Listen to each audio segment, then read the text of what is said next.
డబ్బుకు లోకం దాసోహం అంటాం కదా, ఆ డబ్బు కూడా ఈ వ్యక్తికి దాసోహం అయిపోయింది. లక్ష్మీదేవికి డబ్బు అవసరమైనా ఈయన దగ్గర నుంచి అడుగుతుందేమో నెక్స్ట్ ఫ్యూచర్లో. $1 ట్రిలియన్. ఎప్పుడైనా విన్నారా? వింటే $1 ట్రిలియన్ సంపదని మన ఇండియన్ రూపీస్లో ఎంతో చెప్పండి చూద్దాం. పోనీ $1 ట్రిలియన్ ఎన్ని సున్నాలు ఉంటాయో చెప్పండి. నేను ఇందాకే గూగుల్ చేసి తెలుసుకున్నాను $1 ట్రిలియన్ ఎన్ని సున్నాలు ఉంటాయో. $1 ట్రిలియన్ అంటే మన ఇండియన్ కరెన్సీలో 100 లక్షల కోట్లంట. మొత్తం 12 సున్నాలు ఉంటాయంట $1 ట్రిలియన్. సో నేను ఇందాకే తెలుసుకున్నాను అనమాట. ఎందుకు తెలుసుకున్నాను రా అంటే ఎలాన్ మస్క్ గురించి విన్నాక. ఎలాన్ మస్క్ పరిచయం అక్కర్లేని పేరు, ప్రపంచంలో ఆల్మోస్ట్ చాలామందికి తెలిసే ఉంటారు. టెస్లా అనే పేరు వింటే ఖచ్చితంగా ఎలాన్ మస్క్ గుర్తుకొస్తాడు. Tesla company owner Elon Musk. ఆయన టెస్లానే కాదు, ఇంకా చాలా కంపెనీలకు ఓనరు, చాలా కంపెనీలో ఇన్వెస్ట్ కూడా చేశాడు. అసలు ఆయన గురించి తెలుసుకుందాం. ఆయన ఇంత డబ్బు ఎలా సంపాదించాడు, ఆయన ఎవరు అసలు అనేది విషయం తెలుసుకుందాం. ఎలాన్ మస్క్ ఆయన ఆఫ్రికాలో పుట్టి పెరిగాడు. ఆఫ్రికా నుంచి వాళ్ళ ఫ్యామిలీ అమెరికాకు మైగ్రేట్ అయ్యారు. వాళ్ళ ఫాదర్ ఒక ఫిజిక్స్ టీచరు. ఎలాన్ మస్క్ ఎంత తెలివైన వాడు, ఎంత చురుకైన వాడు అంటే ఆయనకు 12 సంవత్సరాలు ఉన్నప్పుడే ఒక గేమింగ్ తయారు చేశాడంట. గేమ్ని తయారు చేసి దాన్ని $500కి అమ్మేశాడంట. అంటే చిన్నప్పటి నుంచే టెక్నాలజీ మీద ఎంత అవగాహన, ఎంత పట్టుందో తెలుసుకోండి. అంత చిన్న వయసులోనే గేమ్ తయారు చేయడం అంటే మామూలు విషయం కాదు. చిన్నప్పుడే అన్ని తెలివితేటలు, అంత చురుగ్గా ఉన్న వ్యక్తి పెద్దయ్యాక ఆగుతాడా? ఆగడు కదా. పెద్దయ్యాక వ్యాపారాలు స్టార్ట్ చేశాడు. ఆ వ్యాపారాలతో కొన్ని కోట్లు సంపాదించాడు. ఇప్పుడు ప్రపంచంలో ఎవరి చూడని అంత డబ్బుని సంపాదించాడు. ఆయన వ్యాపారాల విషయానికి వస్తే ఆయనకు చాలా వ్యాపారాలు ఉన్నాయి. ఆ వ్యాపారాలు కాకుండా ఆయన చాలా కంపెనీలో కూడా పెట్టుబడులు పెట్టాడు. ఆ మధ్య మీరు వినే ఉంటారు, బిట్కాయిన్లో ఇన్వెస్ట్ చేస్తున్నా అని చెప్పాడు. ఒక బిట్కాయిన్లో ఆ బిట్కాయిన్ వాల్యూ ఏకంగా కొన్ని రేట్లు పెరిగిపోయింది ఎలాన్ మస్క్. ఆ తర్వాత ఫుల్ డబ్బు సంపాదించి తర్వాత క్విట్ అయిపోయాడు. సో అది ఆయన తెలివితేట అనమాట. అంటే ప్రపంచంలో ఒక క్యూరియాసిటీ క్రియేట్ చేస్తాడు ఒక ఆయన తెలివితోటి, మాటలతోటి. సో ప్రజలంతా అక్కడికి తిప్పేసి ఆయన లాభపడతాడు అనమాట. ఆ తర్వాత ఆయన అక్కడ ఉంటాడా ఉండడనేది ఆయన ఇష్టం. సో వెళ్ళిపోవచ్చు కూడా. సో ఆయనకు ఓన్గా ఉన్న కంపెనీల గురించి మాట్లాడుకుంటే space X, Tesla, boring mining, ఆ తర్వాత ట్విట్టర్ అంటే ఇప్పుడు ఎక్స్ అయింది కదా అది. సో ఈ స్పేస్ ఎక్స్ ఏంటంటే రాకెట్లను తయారు చేసి స్పేస్లోకి పంపి ప్రయోగాలు చేస్తూ ఉంటారు అనమాట.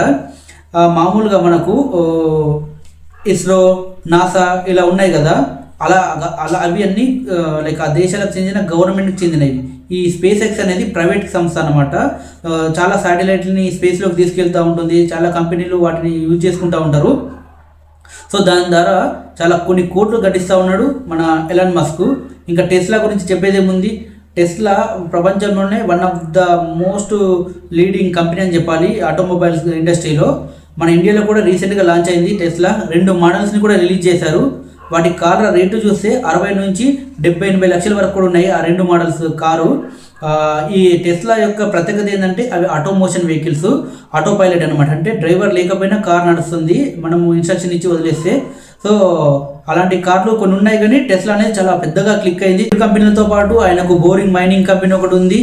అంటే భూగర్భంలో ఉండే వాటి గురించి పరిశోధనలు చేయడము, వాటి గురించి తెలుసుకోవడము, వాటికి సంబంధించిన ఒక కంపెనీ ఉందన్నమాట. అండ్ ఇంకొకటి ఏంటంటే మనకు ఎక్స్ ఉంది కదా, ట్విట్టర్. సో అది కూడా ఆయన ఓన్ చేసుకున్నాడు. రీసెంట్గానే మనం చూసాం ఒక 2-3 ఇయర్స్ బ్యాక్. సో ఈయన చాలా రంగాల్లో విస్తరించున్నాడు అనమాట. సో ఈయన డబ్బు సంపాదించడానికి వ్యాపారాలే కాదు, ఇంకొక కారణం కూడా ఉంది. ఇంత అంటే ఈ మధ్యకాలంలో ఇంత ఫాస్ట్గా ఇంత వెల్త్ గ్రో అవ్వడానికి కారణం ఏంటంటే అమెరికన్ పాలిటిక్స్ అండ్ ట్రంప్. ఆయన మన ఎలాన్ మస్క్ అమెరికన్ పాలిటిక్స్లో ఇండైరెక్ట్గా ఇన్వాల్వ్ అయి ఉన్నాడు. అంటే ట్రంప్ ఎలక్షన్ టైంలో, అమెరికన్ ప్రెసిడెంట్ ఎలక్షన్ టైంలో ట్రంప్కు ఆయన డైరెక్ట్గానే సపోర్ట్ చేశాడు. అండ్ ట్రంప్ పార్టీకి ఆయన ఫుల్గా ఫండ్ కూడా ఇచ్చాడు. పార్టీ గెలవడానికి ఎలాన్ మస్క్ ఏం చేయాలో అన్నీ చేశాడనమాట. సో ట్రంప్ అధికారంలోకి వచ్చాక ఇప్పుడు ట్రంప్ ఎలాన్ మస్క్కు చాలా ఫుల్గా సపోర్ట్ చేస్తున్నాడు ఆయన వ్యాపారాలను విస్తరించుకోవడానికి.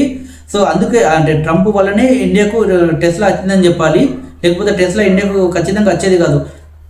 ట్రంప్ సపోర్ట్ ఉంది కాబట్టి టెస్లా ఈరోజు ఇండియాలోకి ఎంటర్ అయింది. $1 ట్రిలియన్ తోని ఎలాన్ మస్క్ ఫస్ట్ ప్లేస్లో ఉన్నాడని చెప్పాను కదా. సెకండ్ ప్లేస్లో ఉన్న వ్యక్తి ఎవరు, ఎంత సంపద ఉందో తెలుసుకుందామా. సెకండ్ ప్లేస్లో ఉన్న వ్యక్తి లారీ పేజ్. ఆయన ఆస్తి విలువ $290 బిలియన్. అంటే ఈయన అంటే లారీ పేజ్ సంపాదన కంటే 3.5 రెట్లు ఎలాన్ మస్క్ సంపాదన ఎక్కువ అన్నమాట. ఇంకో విధంగా చూసుకుంటుంటే సెకండ్, థర్డ్, ఫోర్త్, ఫిఫ్త్ ఈ పొజిషన్లో ఉన్నారు కదా, వీళ్ళందరి సంపద కలిపితే ఎలాన్ మస్క్ సంపద. సో అంత రిచ్ అన్నమాట. అంటే ఆయన తర్వాత ఉన్న నెక్స్ట్ నలుగురు ఐదుగురు సంపద కలిపితే ఎలాన్ మస్క్ సంపద అంత రిచ్ అన్నమాట. మన వాళ్ళకి అర్థమయ్యేలా చెప్పాలంటే మనం చిన్నప్పటి నుంచి కూడా వినేవాళ్ళం కదా, టాటాలు, బిర్లాలు, ఆ తర్వాత అంబానీలు చాలా ధనవంతులు అని చెప్పి. ఈ టాటాలు, బిర్లాలు, అంబానీలు ఇంకా మిగతా వాళ్ళందరి సంపద కలిపినా కానీ $1 ట్రిలియన్ అంటే ఎలాన్ మస్క్ సంపద కంటే చాలా తక్కువ. అంత రిచ్ ఎలాన్ మస్క్. ఇప్పుడు నేను నిన్న ఎలాన్ మస్క్ గురించి ఇంట్రెస్టింగ్ న్యూస్ ఒకటి చూశాను. ఆయన సంపద ఏంటి అంటే ఆయన ప్రతిరోజు $1 మిలియన్ ఖర్చు పెట్టినా కానీ ఆ సంపద మొత్తం కరిగిపోవడానికి 2700 years పడుతుందంట. రోజుకు 1 మిలియన్ చొప్పున ఖర్చు అయినా కానీ. లేదు, ఈ భూమి మీద ఉన్న ప్రతి వ్యక్తికి $100 చొప్పున పంచినా కానీ ఆయన దగ్గర ఇంకా $180 బిలియన్ ఉంటాయంట. అంటే అప్పటికీ ఆయన ప్రపంచంలో ధనవంతులలో ఒకటిగా ఉంటాడు. సో అంత సంపద ఉందన్నమాట. ఇక ఎలాన్ మస్క్ ఇంట్రెస్ట్లు, ఫ్యామిలీ విషయానికి వస్తే ఎలాన్ మస్క్కు కొంచెం పాప్ మ్యూజిక్ అంటే చాలా ఇంట్రెస్ట్ అండ్ గేమింగ్స్ అంటే కూడా ఇంట్రెస్ట్. ఆయన మొదట స్టార్ట్ చేసింది ఆయన లైఫ్ను కూడా గేమింగ్ కంపెనీతోనే. ఆ తర్వాత డిఫరెంట్ సెక్టర్లోకి వెళ్ళిపోయాడు. అండ్ ఇంకో విషయం ఏంటంటే ఆయన ఫ్యామిలీ విషయానికి వస్తే ఆయనకు 3 సార్లు డివోర్స్ అయింది. ఇప్పుడు ఉన్న ఆమె 4th. ఆయనకు మొత్తం 14 మంది పిల్లలు ఉన్నారు. అంటే ఈ 4 wives. అందులో ఒకరు చనిపోయారు. ఇప్పుడు ప్రజెంట్ 13 మంది ఉన్నారు. అందులో ఒకసారి ట్విన్స్, ఒకసారి ట్రిప్లెట్, అంటే 3 పిల్లలు కూడా పుట్టారు ఒకేసారి. ఇది ఎలాన్ మస్క్ గురించి వీడియో. మీకు ఎలాన్ మస్క్లో నచ్చిన విషయం ఏంటి, నచ్చిన విషయం ఏంటో కామెంట్ చేయండి. నా వీడియో కనుక నచ్చితే please subscribe and like it.